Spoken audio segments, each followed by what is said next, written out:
किसान बेहद गर्मी से परेशान हो जाता है और आइस से घर को बनाने लगता है। बर्फ का घर बन जाता है और फिर उसी में आराम से बैठ जाता है और तभी तेज गर्मी से बर्फ पिघल जाती है। किसान बहुत परेशान हो जाता है और एक ऊंट के पास जाता है। ऊंट डेजर्ट से कभी ना पिघलने वाली बर्फ ले आता है। किसान जल्दी से बर्फ पर लेट जाता है और बर्फ का पूल बनाकर उसमें तैरने लगता है, लेकिन ऊंट रोने लगता है। फिर लाइक सब्सक्राइब नहीं। किसान को अपने खेत में एक सोने का मटका मिलता है। वह उसे कंधों पर उठाकर घर ले आता है और फिर किसान और कबूतर सोने के घड़े में अंडों को डालते हैं। फिर थोड़ी देर बाद अंडे सोने के बन जाते हैं। किसान हैरान रह जाता है। किसान खुशी से पागल हो जाता है और सारे अंडे और घड़े को अपने पास रखकर सो जाता है। रात के अंधेरे में एक चूहा धीरे से मटका में घुस जाता है। जब किसान सुबह देखता है कि मटके से हजारों चूहे झोपड़ी में भरे पड़े हैं, किसान और कबूतर भागते हैं और एक पेड़ पर चढ़ जाते हैं। फिर किसान तुरंत पेड़ के कूद कर आता है और मटका को उठाकर खेतों की ओर भागता है और मटके को जमीन में दफना देता है। फिर घर आकर रोने लगता है। फिर लाइक सब्सक्राइब नहीं किया। गर्मी का मौसम था। सूरज ऐसे तपा रहा था जैसे उसने कसम खा ली हो। किसान की भैंस पसीने पसीने हो गई थी।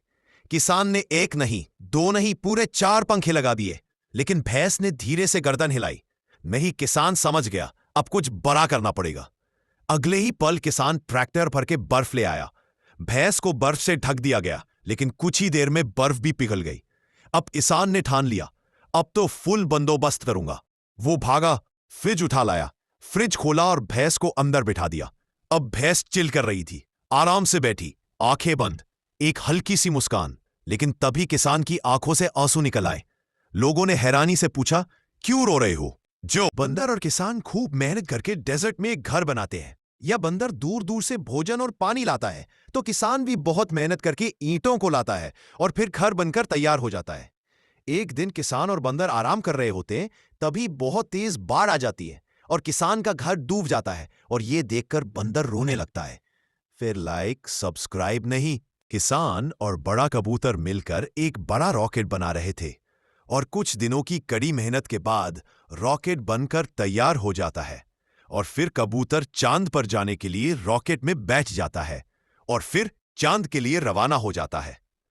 2 दिनों के बाद कबूतर चांद पर लैंड कर जाता है और वहां की जमीन जांचने के लिए एक गड्ढा खोदता है और फिर उसमें एक सेब का पेड़ लगा देता है।